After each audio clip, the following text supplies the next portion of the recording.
¿Qué tal? Bienvenidos nuevamente al canal Edificados en la Palabra. Y en esta ocasión vamos a terminar con las oraciones de los patriarcas. Vamos a estudiar la oración de Job. Aquí vamos a relatar la oración mencionada en la Biblia que Dios nunca respondió. También vamos a establecer al menos una razón por lo que una persona puede enfrentar circunstancias extremas en la vida, tales como las que enfrentó Job mismo. Y a través de la vida de Job y de su oración vamos a identificar 3 principios de oración durante la prueba.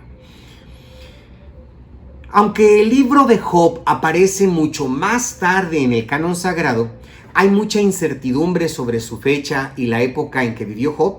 Lo incluimos aquí, sencillamente porque el fondo, porque el tono del periodo patriarcal es muy parecido. Lo digo porque como los patriarcas, Job ofrecía también sus propios sacrificios. La riqueza de Job se medía como la de Abraham, es decir, en términos de ganado y de siervos. Y a lo largo de su vida, de la vida de Job, todo fue muy parecido a lo que se registra para los patriarcas. De Job, muy bien podemos aprender cómo no orar y cómo orar mejor al ser confrontados con circunstancias que desafían toda explicación racional. Job dijo: ¿quién me diera que viniese mi petición y que me otorgase Dios lo que anhelo y que agradara a Dios quebrantarme, que soltara su mano y acabara conmigo? Capítulo 6, versículos 8 y 9. Las personas desesperadas pierden de vista la vida. No es raro que oren pidiendo la muerte, ¿sí? Encontramos a varios personajes, encontramos a Elías, por ejemplo, encontramos a Saúl, encontramos también a Jonás, por ejemplo, prácticamente. Y esto nos da la idea de que la gente lo que hace es pedir la muerte cuando está viviendo circunstancias adversas. Sin embargo, en ningún lugar de las Escrituras se encuentra una sola ocasión en que Dios haya honrado dicha petición. Y esta es la oración que te mencionaba, que es la oración que Dios no ha contestado, que al menos la Biblia nos registra que Dios no ha contestado. El problema de Job, como el de muchos otros mortales, ¿sí?, era no poder discernir el propósito divino y también ver más allá del presente. ¿Qué pasa? En dichos momentos, la verdad de Dios apenas si puede asentar pie en el corazón humano. Y uno debe luchar contra Satanás, porque Satanás es un maestro en incrementar, en hacer más oscuras las tinieblas. Sin embargo, los cristianos, nosotros los creyentes en Cristo Jesús, tenemos el bendito Paracleto, tenemos al Consolador, al Ayudador, al Consejero, ¿sí? Y esto es para nuestra ayuda, para nuestro consuelo. Romanos 8:26 nos dice: el Espíritu Santo nos ayuda en nuestra debilidad, pues ¿qué hemos de pedir como conviene? No lo sabemos, mas el Espíritu mismo intercede por nosotros con gemidos indecibles. Entonces, ¿cómo podemos tratar con las horas más tenebrosas y las pruebas más duras de la vida? ¿Qué debemos hacer cuando parece que no podemos encontrar ninguna respuesta a una condición presente? Cuando toda esperanza de recuperarse se ha desvanecido, cuando la muerte parece ser la única salida. Santiago nos da la respuesta. Santiago nos dice: sabiendo que la prueba de vuestra fe produce paciencia, mas tenga la paciencia su obra completa, para que seáis perfectos y cabales, sin que os falte cosa alguna. Y si alguno de vosotros tiene falta de sabiduría, pídala a Dios, el cual da a todos abundantemente y sin reproche, y le será dada. ¿Sí? Es bien importante. Dios tiene propósitos en estas circunstancias. El rescate inmediato puede que no sea realmente la voluntad de Dios, pero si ese es el caso, Dios nos puede dar sabiduría para que podamos comprender su propósito y luego someternos a Él. Es bien importante comprender sus propósitos y someternos a Dios. Las crueles circunstancias llevan a la gente a la búsqueda. Así es el propósito, que estas circunstancias nos muevan hacia la búsqueda de Dios. Que nosotros podamos concluir, por lo menos en parte, que existe una razón para las circunstancias. Dicen los que saben respecto a piedras preciosas que cuando no hay extrema presión no se producen brillantes diamantes de un valor eterno. Le leo Job 7, 17 al 21. ¿Qué es el hombre para que lo engrandezcas y para que pongas sobre él tu corazón y lo visites todas las mañanas y todos los momentos lo pruebes? ¿Hasta cuándo no apartarás de mí tu mirada y no me soltarás siquiera hasta que trague mi saliva? Si he pecado, ¿qué puede hacerte a ti, oh guarda de los hombres? ¿Por qué me pones por blanco tuyo hasta convertirme en una carga para mí mismo? ¿Y por qué no quitas mi rebelión y perdonas mi iniquidad? Porque ahora dormiré en el polvo, y si me buscares de mañana, ya no existiré. Job, en esto que acabamos de leer, en esta ocasión, buscó razonar con Dios sobre su atención hacia el simple ser humano, ¿sí? Después de todo, ¿por qué debe interesarse el eterno Dios por criaturas tan insignificantes como lo somos nosotros? Los filósofos griegos, específicamente los epicúreos, sostenían que Dios no ponía ninguna atención a este mundo o a lo que sucedía en este mundo, sino que Dios moraba en seguridad, moraba allá en tranquilidad, sin que nada ni nadie lo molestara, sin que nadie lo distrajera o lo disgustara. Sin embargo, lo que estamos encontrando aquí es que Job lo que hace es percibir lo opuesto, ¿sí? Él se pregunta y dice, ¿por qué es que tú te fijas en la gente? Sí, es lo que está diciendo él, estoy parafraseando. ¿Por qué es que haces tanto revuelto por un individuo como yo? Esas eran las preguntas que se hacía Job, ¿sí? Quizá nos encontremos nosotros haciéndonos la misma oración en medio de al parecer, interminables pruebas y tribulaciones.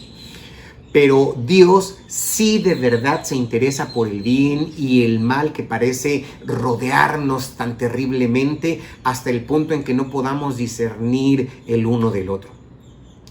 El punto de vista opuesto de que Dios no sabe o de que Dios no se interesa de las circunstancias humanas, realmente lo que hace es degradar en lugar de exaltar la deidad. O sea que los epicúreos estaban completamente mal, ¿sí? ¿Qué encontramos aquí? Encontramos una expresión de Job, la expresión de Job en tiempos de desesperación. La persona que se encuentra perpleja ante las circunstancias que van más allá del remedio humano, es tentada a culpar a Dios por el sufrimiento. Si Dios puede aliviar el sufrimiento, pero no lo hace, razona la mente humana que Él debe aceptar la responsabilidad por el irremediable dolor, ¿sí? Inflamada y confusa con su propia lucha, la mente humana lo que hace es ser vencida ante esos oponentes superiores como la frustración, como el desaliento. Esto es lo que le pasó a Job, cuyo extremo sufrimiento lo cegaba y torcía su visión de Dios. Job 9, 27 al 34 nos muestran esto. Él dice, si yo dijere, olvidaré mi queja, dejaré mi triste semblante y me esforzaré. Me turban todos mis dolores. Sé que no me tendrás por inocente. Yo soy impío. ¿Para qué trabajaré en vano? Aunque me lave con aguas de nieve y limpie mis manos con la limpieza misma, aún me hundirás en el hoyo y mis propios vestidos me abominarán. Porque no es hombre como yo para que yo le responda y vengamos juntamente a juicio. No hay entre nosotros árbitro que ponga su mano sobre nosotros dos. Quite de sobre mí su vara y su terror no me espante.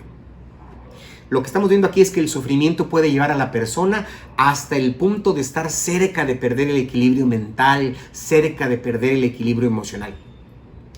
No podemos despreciar a Job por la amargura de su alma, ¿sí? ¿Por qué digo la amargura de su alma? Fíjese, escuchen la siguiente oración de Job en el capítulo 10. Él dijo, está mi alma hastiada de mi vida. Daré libre curso a mi queja. Hablaré con amargura de mi alma. Diré a Dios, no me condenes. Hazme entender por qué contiendes conmigo. Tus manos me hicieron y me formaron. ¿Y luego te vuelves y me deshaces? Si fuere malo, ay de mí. Y si fuere justo, no levantaré mi cabeza, estando hastiado de deshonra y de verme afligido. Si mi cabeza se alzare, cual león, tú me cazas, y vuelves a hacer en mí maravillas. ¿Por qué me sacaste de la matriz? Hubiera yo expirado, y ningún ojo me habría visto. Fuera como si nunca hubiese existido, llevado del vientre a la sepultura. ¿No son pocos mis días? Cesa pues y déjame para que me consuele un poco antes que vaya para no volver a la tierra de tinieblas y de sombra de muerte. ¿Qué estamos viendo aquí? Que Job muy bien reconoció la superioridad de Dios sobre de él. Y con todo, no pudo resolver el misterio de sus propias circunstancias. Algunas veces las personas están tan absortas en sus circunstancias que no pueden ver más allá de estas mismas, ¿sí? Si Job pudiera haber visto más allá de su experiencia, su actitud, creo yo, habría cambiado por completo. Pero al mismo tiempo, si esto hubiese pasado, el glorioso propósito de Dios hubiese sido truncado y Job nunca se hubiera dado cuenta de lo mejor de Dios.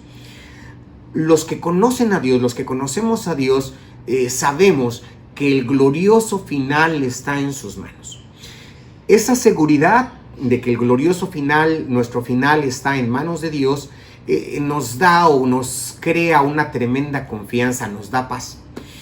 Al enfrentarnos con una prueba como la de Job, debemos poner nuestra atención no solo en la seguridad de que el final está diseñado por un Dios amante.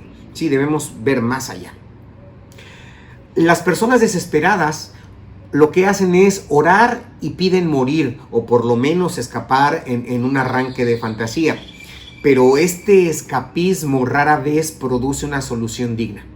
Piensa en lo que Job hubiera perdido si esta oración suya hubiera sido contestada. ¿Sí? Él decía, oh, ¿quién me diera que me escondiese en el Seol, que me encubrieses hasta apaciguarse tu ira, que me pusieses plazo y de mí te acordaras? Si el hombre muriere, ¿volverá a vivir? Todos los días de mi edad esperaré hasta que venga mi liberación. Capítulo 14, versículos 13 y 14.